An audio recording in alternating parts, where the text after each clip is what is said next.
our faith isn't built upon theory of evolution versus intelligent design. It's not built on any of that kind of stuff. It's not built on any of the stories that people might have a hard time believing from the Old Testament.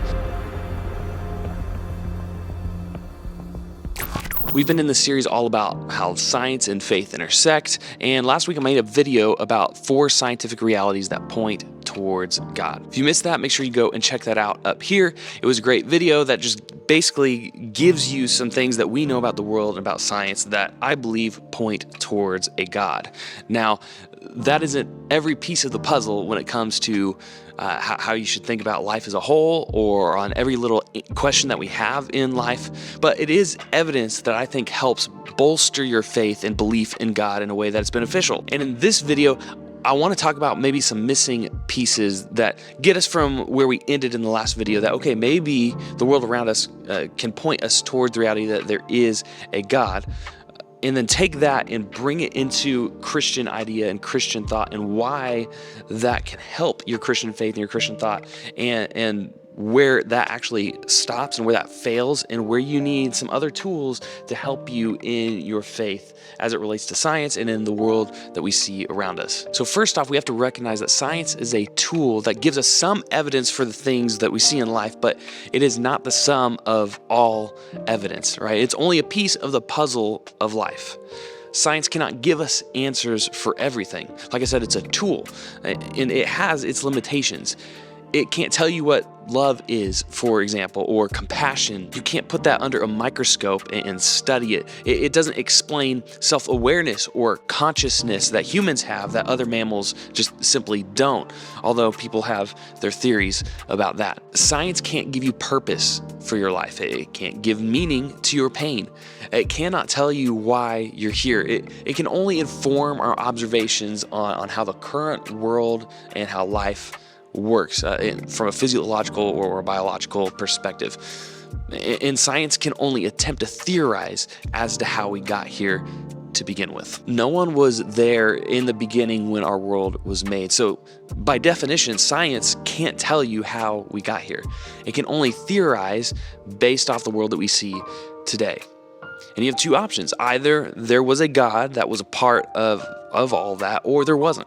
There are no other options. There's no middle ground, and both take faith based on what we have today. So that's what science has to bring to the table, and some of the limitations that come with using that tool, and that then leaves you to have to use other tools in order to fill in the gaps of life that science cannot. Tools like philosophy, traditions, maybe holy texts if you're a person of faith, to tell you things like your purpose, or what it means to truly love others, or why self-sacrifice is admirable over survival of the fittest. You have to look to something else for morality. What is good and why, and what is evil and why can no one seem to agree on those things? Well, it's because we all look to different sources for authority to give us our answers.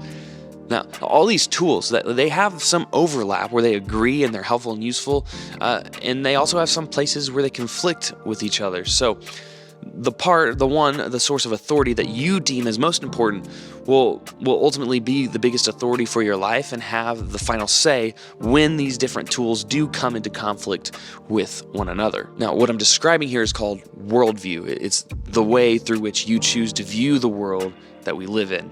And that will ultimately inform your responses to the things that are left up to mystery, things that we don't really have a whole lot of answers to.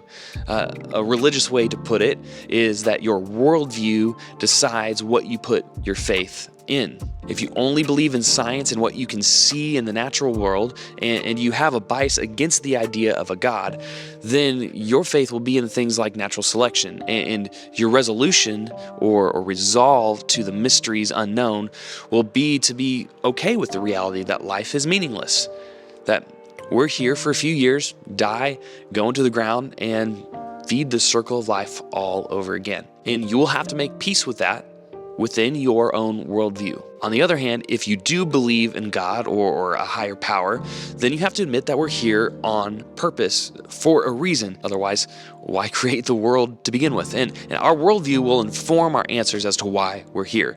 But even from there, there's lots of different routes and ideologies and lines of thinking that you go down to explain that, to explain why we're here, and many other worldviews that you can have from that point on. For instance, this is where I'm going to pick up where I left off in the last video with what Richard Dawkins has to say about all this. For the sake of time, I'm only going to compare two different approaches or worldviews under this category that maybe there is a God. You have Dawkins' approach, and then you have the Christian approach. So Dawkins says maybe if the fine-tuned argument is enough to convince someone that there is a God, then that still doesn't explain the why question. He says the fine-tuning argument may make him a deist, but that doesn't mean that anyone has to believe in Christian thought or in Jesus.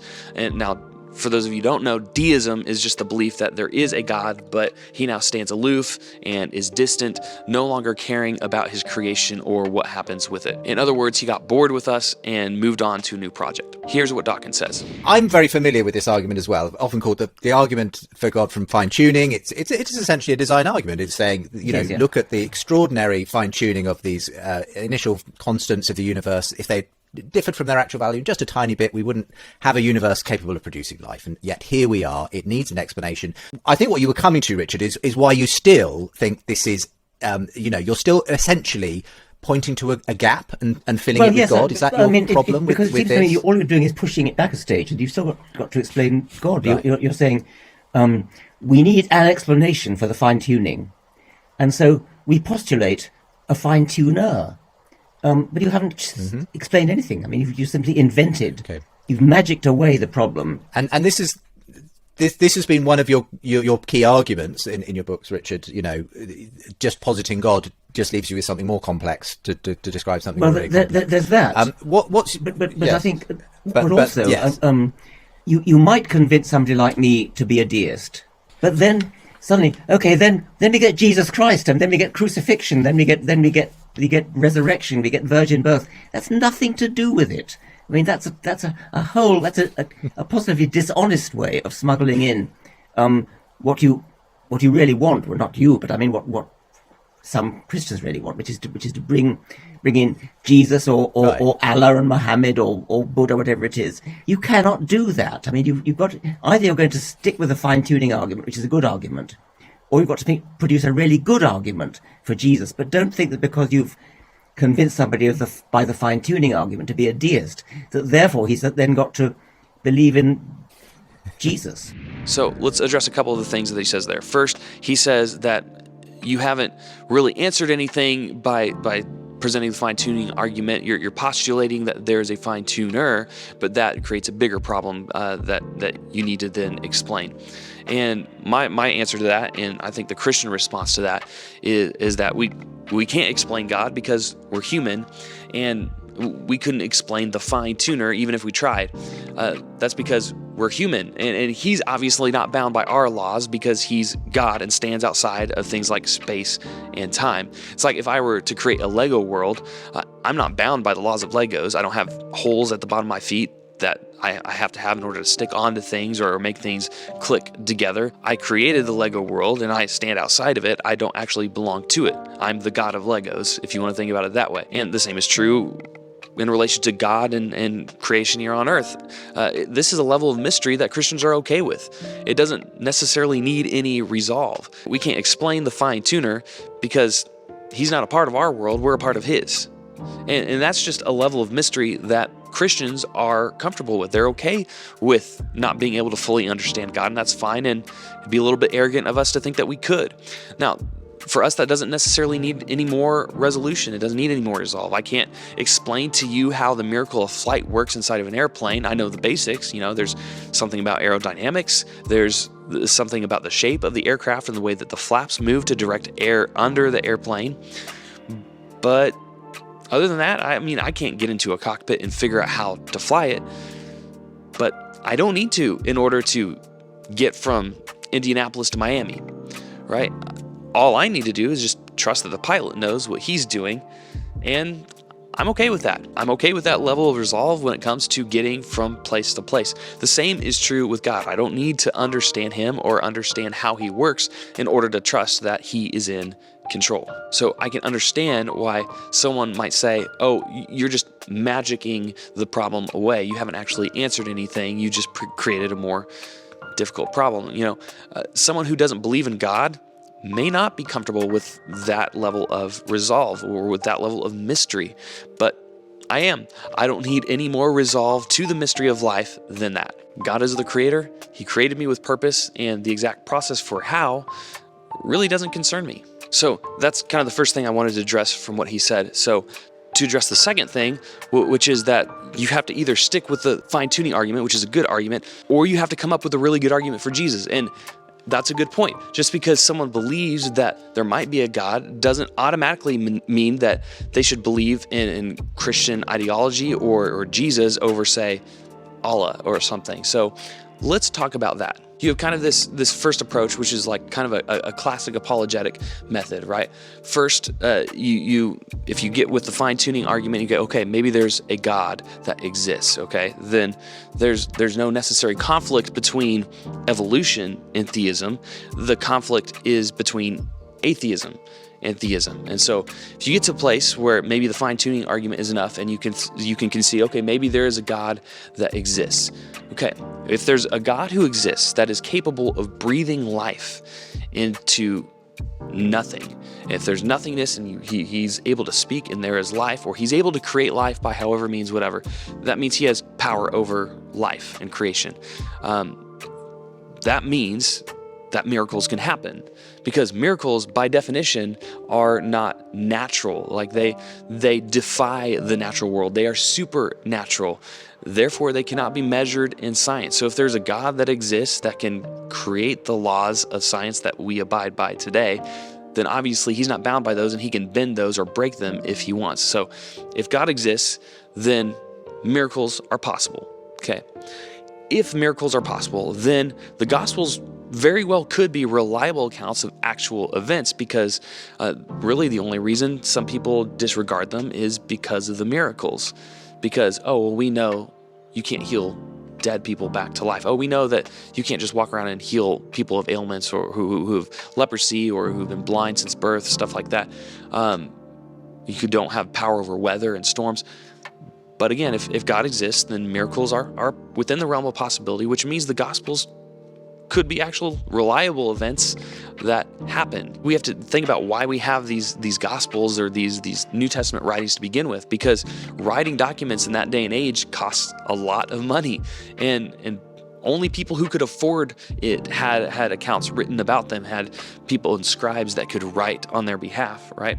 And Luke writes in his gospel, in the very first verse, he says, many people have written about the things that have happened among us. And Luke was a Gentile. He wasn't a Jew. He didn't grow up believing in, the Jewish God, but he was convinced to follow Jesus. And he's writing about the life of Jesus and says, hey, I'm not the only one. And we actually have all that literary evidence today. Another question that would need answered is, who would want to write about a nobody from Nazareth who claimed to be God and got himself killed by his own people? No one would. No one would want to spend the money, take the time, distribute documents to write about somebody who was mythical, who claimed to be a deity and then just got himself killed.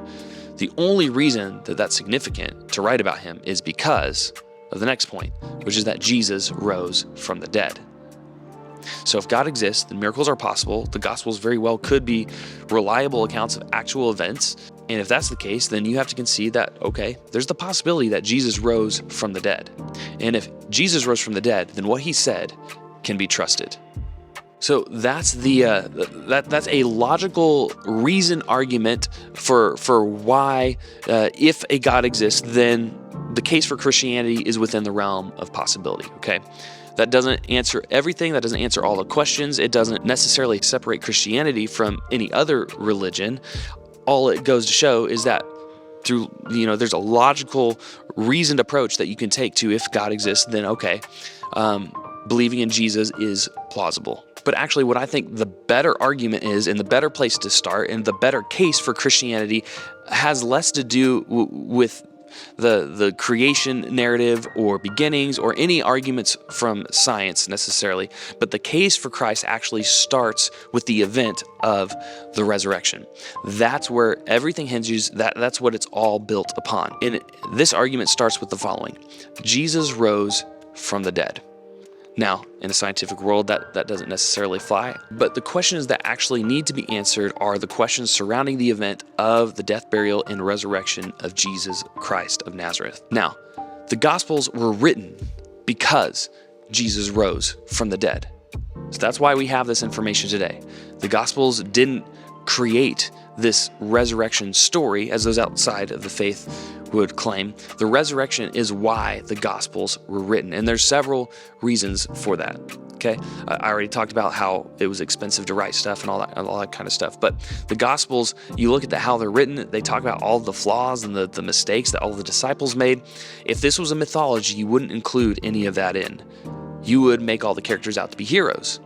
But instead, you find things like Peter, who is one of Jesus' closest followers. When Jesus is arrested, he denies knowing Jesus. He's a coward. He even runs screaming from a little girl and cusses her out. Right? You don't know what you're talking about. I don't know this Jesus guy. And he denied Jesus out of fear. And so all of the disciples that followed Jesus were the outcasts. They were the ordinary, good-for-nothing fishermen who couldn't make it as a rabbi. They weren't particularly great Jews. They were sinners. They were tax collectors like Matthew. You had Simon the Zealot. You had all these people and radicals and all these ordinary men that, by all other accounts, should not have been anybody of any significance. And before the resurrection, they were cowards. So the death of Jesus on the cross should have been the end of their faith journey. That should have been the nail in the coffin of their faith and been, all right, well, this was all for naught. This was for nothing. I've wasted the last 3.5 years of my life and my reputation, and hopefully I can go back to work as a fisherman. And that's what they tried to do. Okay? But then something radically happened, and these people suddenly had this bout of courage, suddenly believed in this Jesus, that he actually rose from the dead. So there's things that have to be explained. And so first of all, if you, there's some comments in the last video that there's no evidence for Jesus. If you don't believe that Jesus was a human being who actually existed in the first century, Christian or not, you're just ill-informed. Okay, you need to go read up on the historicity of Jesus, search for Jesus in the 70s. There's extra biblical sources that talk about him. There's a lot of that stuff you can kind of research. I'll try to attach some sources below. So he was a real person. Let's give that, because even secular historians believe in that. So let's all operate on that assumption there. You then have the disciples, like I mentioned, but then you have the empty tomb. So if all these disciples are suddenly proclaiming, and Jesus appeared to like several people over the course of 40 days, and 500 of them all at once. So if they were lying, if the disciples and the people who wrote the Gospels were lying, then any one of these people could have come forward and said, no, they're lying. But instead, Christianity grew, and it grew rapidly. It grew so fast, and they were hunted down and killed for their faith. So Christianity was so heavily persecuted in the first century, it should never have made it out of the first century. And some scholars are even baffled that it did. But yet, in the third century, it becomes the official religion of Rome under Constantine.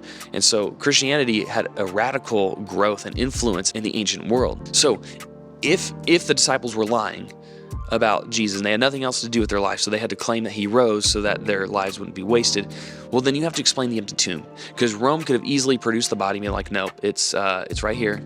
The theory that the disciples stole the body, well, they would have had to overpower the guards, and the guards would have been killed for this. The disciples then would have had to figure out how to move this massive stone that hardly anybody could move on their own. So you have all this compounding evidence that you're going to have to explain. And all this could have been settled if you just produced the body, but nobody could. The tomb was still empty. If you want some more resources on that, I'll attach some stuff below. But there's Cold Case Christianity by a guy named J. Warner Wallace. That's really good. There's The Case for Christ by Lee Strobel. There's lots of resources out there that you can go look into that talk about these things in much more depth than what I have time to get to in this video. But if Jesus rose from the dead, if that event actually happened, you can take the documents of the Gospels that Matthew wrote, Luke wrote, John wrote, that the brother of Jesus, James, wrote, that Paul, who encountered Jesus on the road to Damascus, he wrote about. If you can take all that, Peter, his letters later in the New Testament, if you can take all that and say, okay, these accounts are speaking to this truth that Jesus rose from the dead, then what Jesus said can be trusted. Because if anyone predicts their own death and then resurrection and actually pulls it off, you kind of just have to believe them. Their words can be trusted. If that's true, then that means the Gospels are reliable accounts of actual events. If that's true, then again, miracles can happen, and clearly God exists. Paul put it this way in his letter to the church in Corinth. In 1 Corinthians 15:14, he says, "If Christ has not been raised, then our preaching is useless, and so is your faith." So all the scientific realities that point towards God in our world today, from a Christian worldview, a Christian perspective, that all is evidence, that all bolsters our faith, that helps us believe in God in a rational way. Again, you don't have to believe that, but you are believing in something. By not believing in God as the solution to the world that we live in, you are putting your faith in something else, and that's fine. You just have to acknowledge that that is what you're doing. So as Christians, the resurrection is what our faith hinges on. That's why I believe in God ultimately, because of the resurrection. My faith is built on that. But again, science can always provide a lot of pieces to the puzzle when it comes to God and life and the way that our world works.